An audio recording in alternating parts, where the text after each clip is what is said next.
नमस्कार, मैं कैलाश शर्मा एक बार फिर उपस्थित हूं आपके सामने कक्षा 6 रुचिरा भाग 1 का 5वां पाठ लेकर, जिसका नाम है वृक्षाः। वृक्षाः यानी पेड़। तो इस पाठ में वृक्षों के महत्व के विषय में बताया गया है। पहला श्लोक है वने वने निवसन्तो वृक्षाः वनम वनम रचयन्ति वृक्षाः। इसका अन्वय है। अन्वय कहते हैं श्लोक में दिए गए शब्दों को सही क्रम में लिखना, जैसे कर्ता, कर्म, क्रिया इत्यादि। इसका अन्वय करके लिखेंगे तो वृक्षाः वने वने निवसन्तः, वृक्षाः वनम वनम रचयन्ति। वृक्षाः अर्थात पेड़, वने वने यानी प्रत्येक वन में, निवसन्तः रहते हैं या रहने वाले हैं। वृक्षाः यानी वृक्ष अर्थात पेड़, वनम वनम यानी प्रत्येक वन को, रचयन्ति बनाते हैं या रचना करते हैं। इस प्रकार इस श्लोक का अर्थ हुआ पेड़ प्रत्येक वन में रहने वाले हैं, पेड़ प्रत्येक वन की रचना करते हैं। अर्थात वनों में रहने वाले पेड़ ही वनों की रचना करते हैं, वनों को बनाते हैं। इस चित्र में देखिए, इन पेड़ों से ही ये जंगल बना हुआ है, यानी वन में पेड़ों का ही महत्व होता है, वन पेड़ों से ही बनता है। दूसरा श्लोक है शाखा दोला सीना विहगाः तैः किमपि कूजन्ति वृक्षाः। इसका अन्वय करके लिखेंगे तो बनेगा विहगाः शाखा दोला सीनाः सन्ति वृक्षाः तैः किमपि कूजन्ति। विहगाः यानी पक्षी, बहुत सारे पक्षी, शाखा दोला सीनाः ये 3 शब्द हैं। शाखा यानी पेड़ों की टहनियां, दोला यानी झूला, और आसीनाः यानी बैठे हुए हैं। पक्षी पेड़ों की डाली रूपी झूलों पर बैठे हुए हैं। संति यानी हैं। वृक्षाः यानी वृक्ष अर्थात पेड़, तैः यानी उनके द्वारा, किनके द्वारा? पक्षियों के द्वारा, किम अपि कुछ भी, कूजन्ति चहकते हैं या कहते हैं। इस प्रकार इस श्लोक का अर्थ हुआ पक्षी पेड़ों की शाखा रूपी झूलों पर बैठे हुए हैं। ऐसा प्रतीत हो रहा है जैसे उन पक्षियों के माध्यम से पेड़ कुछ चहक रहे हैं या पेड़ कुछ कह रहे हैं। इस चित्र में देखिए, इस पेड़ की शाखा रूपी झूलों पर पक्षी बैठे हुए हैं। जब ये पक्षी चहकते हैं तो ऐसा लगता है इन पक्षियों के माध्यम से ये पेड़ कुछ बोल रहे हैं। अगला श्लोक है पिबन्ति पवनम जलम संततम साधु जना इव सर्वे वृक्षाः। इसका अन्वय होगा वृक्षाः संततम पवनम जलम च पिबन्ति सर्वे वृक्षाः साधु जना इव भवन्ति। वृक्षाः यानी पेड़, संततम हमेशा, निरंतर, सदा, पवनम यानी हवा, जलम यानी पानी, च यानी और, पिबन्ति पीते हैं। पेड़ हमेशा हवा और पानी पीते हैं। सर्वे वृक्षाः सभी पेड़, साधु जनाः इव साधु जनों की तरह, इव मानी के समान, सज्जन लोगों के समान, भवन्ति होते हैं। इस प्रकार इस श्लोक का अर्थ हुआ पेड़ सदा हवा और पानी पीते हैं। सभी पेड़ साधुओं जैसे होते हैं, अर्थात पेड़ तपस्वियों की तरह केवल हवा और पानी का सेवन करके अपना जीवन यापन करते हैं। इतने महान होते हुए भी पेड़ खाने पीने के नाम पर केवल हवा और पानी का सेवन करते हैं। तो ये पेड़ तपस्वियों जैसे हैं। अगला श्लोक है स्पृशन्ति पादैः पातालं च नभः शिरस्सु वहन्ति वृक्षाः। इसका अन्वय है वृक्षाः पादैः पातालं स्पृशन्ति शिरस्सु च नभः वहन्ति। अर्थात वृक्षाः यानी पेड़, पादैः पैरों से यानी अपनी जड़ों से, पातालम पाताल को, पाताल लोक को, स्पृशन्ति स्पर्श करते हैं या छूते हैं। शिरस्सु च मानी और, शिरस्सु यानी सिरों पर, अपने सिर पर, नभः आकाश को, वहन्ति ढोते हैं या धारण करते हैं। इस प्रकार इस श्लोक का अर्थ हुआ पेड़ अपने पैरों से यानी अपनी जड़ों से पाताल को स्पर्श करते हैं तथा वे अपने सिर पर आकाश को ढोते हैं। अर्थात पेड़ों की जड़ें धरती में बहुत गहरी होती हैं और ऊंचे ऊंचे पेड़ों को देखकर ऐसा लगता है कि पेड़ों ने आसमान को अपने सिर पर धारण कर रखा है। अगला श्लोक है पयो दर्पणे स्वप्रतिबिंबम कौतुकेन पश्यन्ति वृक्षाः। इसका अन्वय है वृक्षाः पयो दर्पणे स्वप्रतिबिंबम कौतुकेन पश्यन्ति। वृक्षाः यानी पेड़, पयो दर्पणे ये दो शब्द हैं, पयः और दर्पणे। पयः मानी पानी, दर्पणे मानी आईने में, अर्थात जल रूपी दर्पण में यानी पानी के आईने में स्वप्रतिबिंबम अपना प्रतिबिंब, अपनी परछाई, कौतुकेन आश्चर्य से, अचंभे से, पश्यन्ति देखते हैं। इस प्रकार इस श्लोक का अर्थ हुआ पेड़ अपनी परछाई को जल रूपी दर्पण में आश्चर्य से देख रहे हैं। अर्थात झील के किनारे स्थित पेड़ आश्चर्य से अपनी परछाई को झील के पानी में देख रहे हैं। इस चित्र में देखिए, इस झील के किनारे स्थित ये पेड़ इस झील के पानी में ज्यों के त्यों दिख रहे हैं। तो ये पेड़ इस आईने में अपने प्रतिबिंब को देख रहे हैं। अंतिम श्लोक है प्रसार्य स्वच्छाया संस्तरणम कुर्वन्ति सत्कारम वृक्षाः।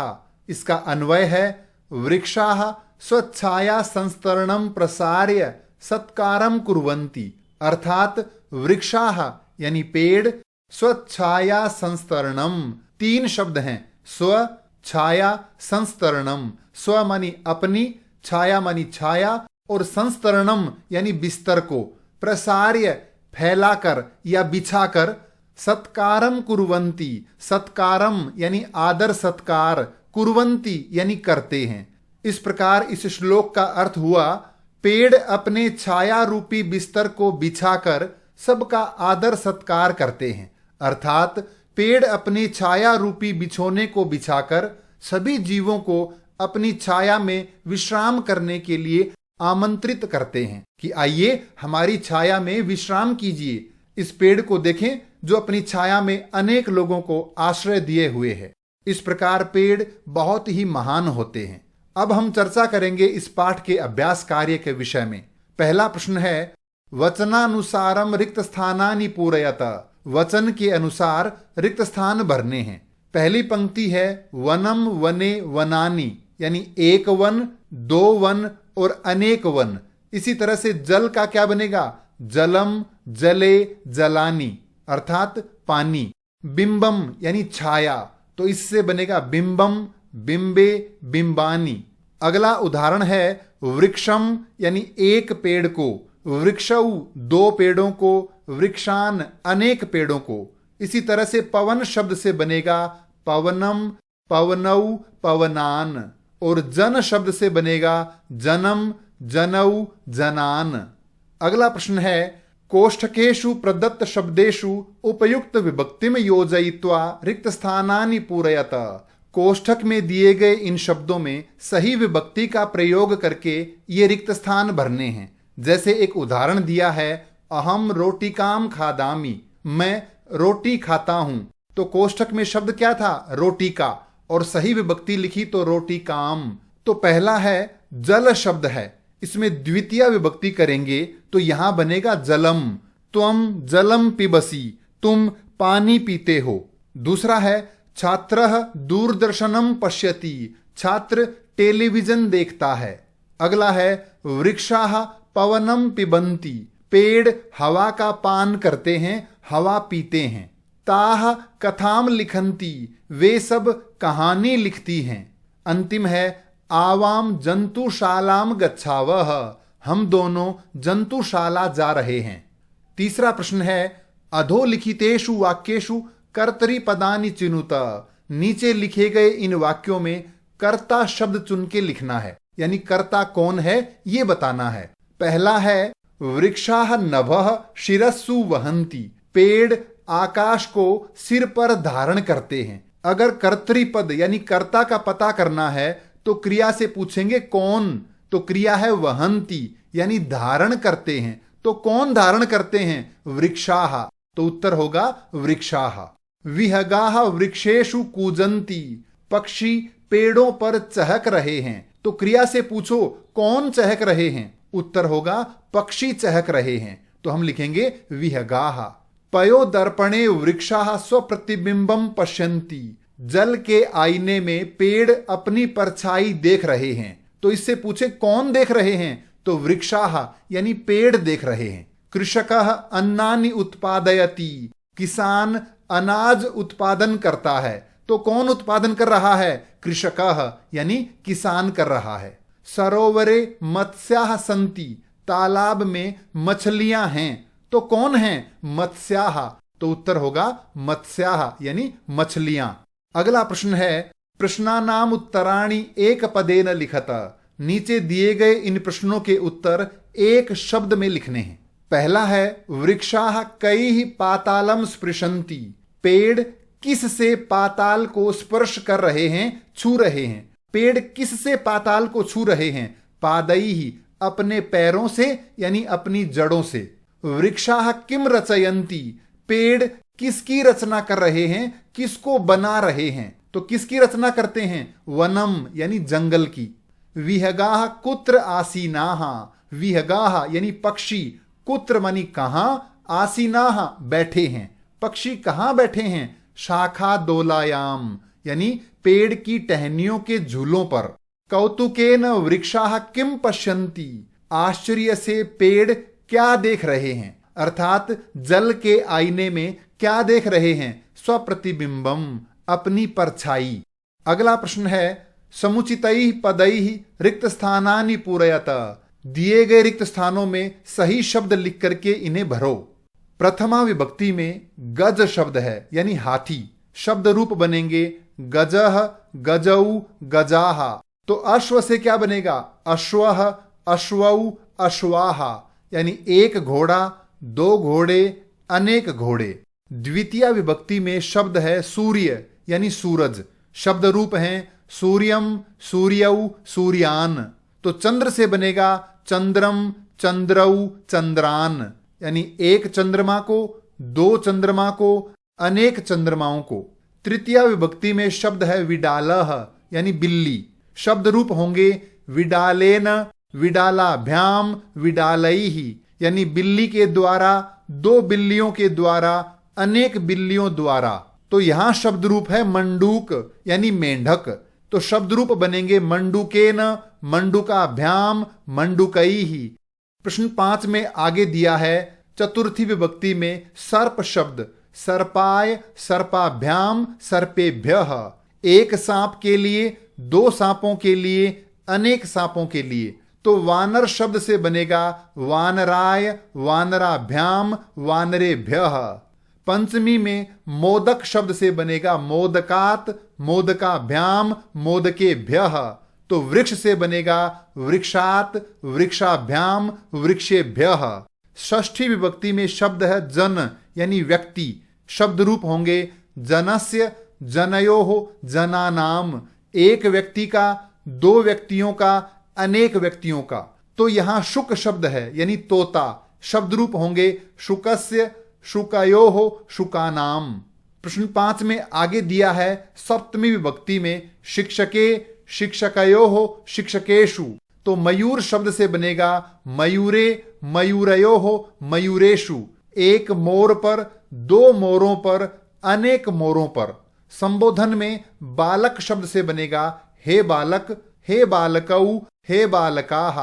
तो नर्तक से बनेगा हे नर्तक हे नर्तकौ हे नर्तकाः।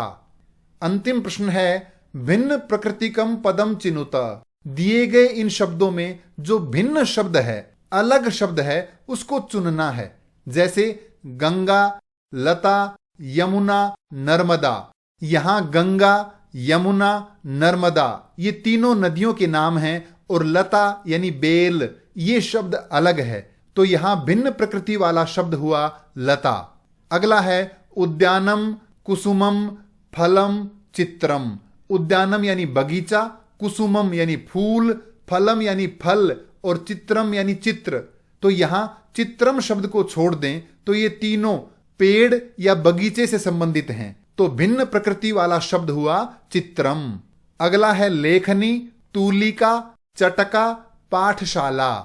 लेखनी यानी पेन, तुलिका यानी ब्रश, चटका यानी चिड़िया, पाठशाला यानी स्कूल अर्थात विद्यालय। तो यहां अगर चटका को छोड़ दें तो ये सारे पढ़ने लिखने से संबंधित हैं। तो भिन्न प्रकृति वाला शब्द हुआ चटका यानी चिड़िया। अंतिम है आम्रम यानी आम, कदली फलम केला, मोदकम लड्डू, नारंगम यानी नारंगी अर्थात संतरा। तो अगर यहां मोदकम इसको छोड़ दें तो बाकी सभी फल हैं और ये मिठाई है। तो भिन्न प्रकृति वाला शब्द हुआ मोदकम यानी लड्डू। ये था पाठ वृक्षाः। इस पाठ से संबंधित कोई भी प्रश्न हो तो कृपया कमेंट्स में लिखकर अवश्य पूछें। धन्यवाद।